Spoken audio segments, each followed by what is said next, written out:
टिटवाळ्यातील बलियानी प्रभागात विकास कामांचा धडाका सुरूच असून माजी नगरसेविका नमिता पाटील व मयूर पाटील यांच्या माध्यमातून विविध पायाभूत सुविधांचा शुभारंभ केला जात आहे। याच अनुषंगाने गुरुवारी बलियानी प्रभागातील उंबरणी येथील महापालिकेच्या शाळेत वर्ग खोल्या तयार करणे, त्याचबरोबर बलियानी गावात सीसी रस्ता व गटर बनवण्यासाठी भूमिपूजन करण्यात आले। महापालिकेत शासकीय राजवट असली तरी निवडणुकीत नागरिकांना दिलेल्या वचनपूर्ती करण्याकरता माजी नगरसेविका नमिता मयूर पाटील या नेहमी विशेष प्रयत्न करत असतात। याबाबत मयूर पाटील यांनी सांगितले की शिक्षण समिती सभापती असताना नमिता पाटील यांनी बलियानी उंबरणी परिसरातील शाळा सुधारित कशा करता येतील यावर विशेष लक्ष दिले होते। त्याचेच फळ म्हणून उंबरणीच्या आरक्षित भूखंडावर उर्दू शाळा उभारण्यात आली होती। विद्यार्थ्यांची वाढती संख्या पाहता या शाळेत आणखी 13 वर्ग खोल्या नव्याने उभारण्यात येणार आहे। या कामासाठी महापालिकेकडून 1,65,00,000 रुपये निधीची तरतूद करण्यात आली असून शाळेतील शिक्षक व शाळेंना पदाधिकाऱ्यांच्या उपस्थितीत भूमिपूजन सोहळा पार पडला। त्याचबरोबर बलियानी गावात सिद्धार्थ जाधव यांच्या घरापासून ते टावर पर्यंत जाणाऱ्या रस्त्याची दुरवस्था झाल्याने स्थानिक नागरिकांना त्याकरिता अडचणीचा सामना करावा लागत होता। नागरिकांची समस्या लक्षात घेता 75 लाखांची निधीतून या ठिकाणी सीसी रस्ता व गटार तयार करण्यात येणार आहे। या भूमिपूजन सोहळ्यात शिवाजी गोंधळे, अरविंद पाटील, महेश पाटील, अरफात गुजर, राजू पाटील, जकी पाकुर्डे, भरत मडवी, दशरथ गायकर, देवेंद्र गोंधळे, सूरज पावशे, प्रदीप घाणेकर, सिद्धार्थ जाधव, दिनेश जाधव, संदेश जाधव इत्यादी शिवसेना शिंदे गटाचे पदाधिकारी व कार्यकर्ते उपस्थित होते।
काय काय काम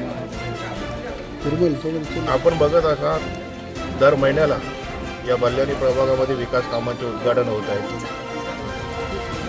महापालिकेमध्ये प्रशासकीय काल आहे 2020 पासून, परंतु या कामांचा पाठपुरावा 2019 पासून या कामांचा पाठपुरावा आम्ही करत होतो। येथील स्थानिक नगरसेविका आणि माजी शिक्षण समिती सभापती नमिता पाटील यांच्या माध्यमातून बलियानी, उंबरणी, मोहिली या शाळा सुधारित कशा करता येतील याच्याकडे विशेषतः त्यांनी सभापती झाल्या तेव्हा प्रयत्न केले होते। त्याचंच फळ म्हणून या 2-3 वर्षापूर्वी उंबरणीला जो आरक्षित भूखंड होता महापालिकेचा शाळेचा रिझर्वेशनचा, त्याच्यावर प्रथम 5 वर्ग खोल्या बांधण्यात आल्या।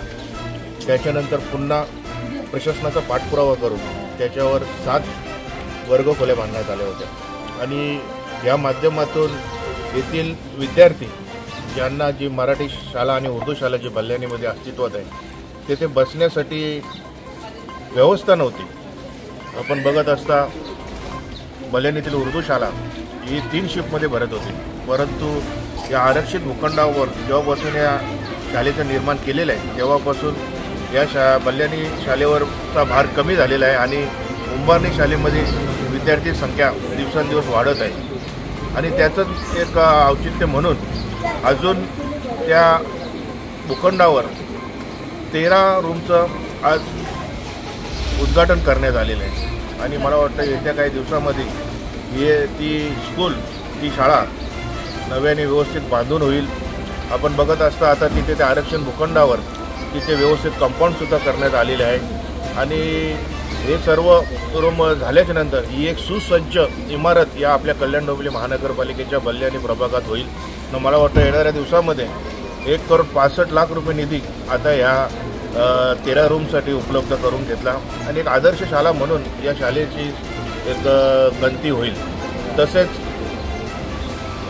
बल्ल्याणी येथील लोकांची समस्या होती, रस्त्यासंदर्भात समस्या होती, त्याच्यासाठी सुद्धा एक 75 लक्षाचा निधी मंजूर करून गटारे व कुठे कुठे गटारे आणि CC रस्ता तयार करण्यासाठी आज या कामाचा भूमिपूजन झालेलं आहे आणि येत्या काही दिवसामध्ये हा काम मार्गी लागेल. तसेच मी आमचे पक्षाचे मुख्य नेते व आताचे उपमुख्यमंत्री एकनाथ शिंदे साहेब व युवा खासदार श्रीकांतजी शिंदे साहेब यांच्याकडं वारंवार बल्ल्याणी प्रभागासाठी विकास निधी मिळावा म्हणून पाठपुरावा केला होता. शाळेची समस्या असो, रस्त्याची समस्या असो, पाण्याची समस्या असो, त्यांच्या माध्यमातून प्रशासनाला त्यांनी कळवून हे समस्या आमच्या सोडवलेल्या आहेत. खरंच मी उपमुख्यमंत्री एकनाथ शिंदे साहेब व खासदार श्रीकांत शिंदे साहेब यांचा मनापासून धन्यवाद देईन. तसेच येथील विद्यमान आमदार विश्वनाथ भोईर साहेब यांच्या माध्यमातून सुद्धा आमच्या या बल्ल्याणी प्रभागामध्ये आणि आसपासच्या प्रभागामध्ये सुद्धा भरघोस निधी देऊन येथील समस्या सोडवण्याचा त्यांनी प्रयत्न केलेला आहे. धन्यवाद.